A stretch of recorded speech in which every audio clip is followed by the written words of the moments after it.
ADGP MR Ajith കുമാറിനെതിരായ SIT അന്വേഷണ reporter പുറത്തുവിടുന്നു. ഈ റിപ്പോർട്ടിലെ പഴുതുകൾ ചൂണ്ടിക്കാട്ടി അജിത് കുമാർ ഉടൻ സെൻട്രൽ അഡ്മിനിസ്ട്രേറ്റീവ് ട്രിബ്യൂണലിനെ സമീപിക്കും. ഗൺമാൻമാരുടെ കേസ് അട്ടിമറിച്ചതിൽ തന്റെ പങ്ക് പരിശോധിക്കാൻ മറ്റൊരു അന്വേഷണമാണ് SIT SP ശുപാർശ ചെയ്തത്. അത് ചെയ്യാതെ സസ്പെൻഡ് ചെയ്തത് അനീതിയാണെന്ന് അജിത് കുമാർ വാദിക്കും. മാത്രമല്ല, അന്വേഷണത്തിൽ താൻ ഇടപെട്ടിട്ടില്ലെന്നും കേസ് അവസാനിപ്പിക്കാൻ അന്വേഷണ ഉദ്യോഗസ്ഥർ തന്നെ തയ്യാറാക്കിയ റിപ്പോർട്ട് കോടതിയിൽ കൊടുക്കാൻ മാത്രമാണ് ആലപ്പുഴ SP നിർദ്ദേശം നൽകിയിരുന്നുമാണ് ADGPയുടെ വാദം.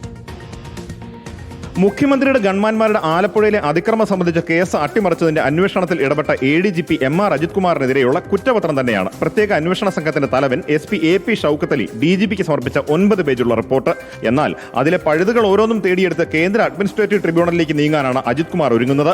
അതിലേറ്റവും പ്രധാനം ഷൗക്കത്ത് അലിയുടെ ശുപാർശ തന്നെയാണ്. തന്റെ അന്വേഷണത്തിൽ ADGPയുടെ മൊഴി രേഖപ്പെടുത്തിയിട്ടില്ലെന്നും അതിനാൽ അദ്ദേഹത്തിന്റെയും ആ ഓഫീസിലെ മറ്റുള്ളവരുടെയും പങ്ക് പരിശോധിക്കാൻ മറ്റൊരു മുതിർന്ന ഉദ്യോഗസ്ഥന് അന്വേഷണം ആവശ്യമാണ് എന്നുമാണ് ശുപാർശ. ഇതുണ്ടായില്ല. പകരം നേരിട്ട് തന്നെ സസ്പെൻഡ് ചെയ്തത് അനീതിയാണെന്ന് ADGP CAT-യിൽ ഉന്നയിക്കും.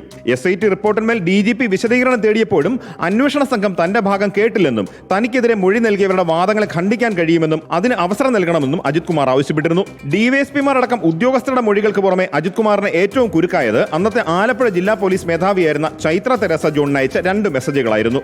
ഗൺമാൻമാരുടെ കേസ് അവസാനിപ്പിച്ചുകൊണ്ടുള്ള റിപ്പോർട്ട് നാളെ കോടതിയിൽ കൊടുക്കണം എന്നും അതിൽ അന്വേഷണം പൂർത്തിയായെന്നും റിപ്പോർട്ട് റെഡിയാണെന്നുമാണ് താൻ മനസ്സിലാക്കുന്നത് എന്നുമായിരുന്നു ആ 2 മെസ്സേജുകൾ. എന്നാൽ കേസ് അവസാനിപ്പിക്കാൻ താൻ പറഞ്ഞതായി ഇതിനെ വ്യാഖ്യാനിക്കാൻ കഴിയില്ലെന്നും ഇനി അഥവാ അങ്ങനെ കരുതിയെങ്കിൽ ജില്ലാ പോലീസ് മേധാവിക്ക് അപ്പോൾ തന്നെ ഇടപെടാമായിരുന്നുവെന്നും അജിത് കുമാർ ഉന്നയിക്കും.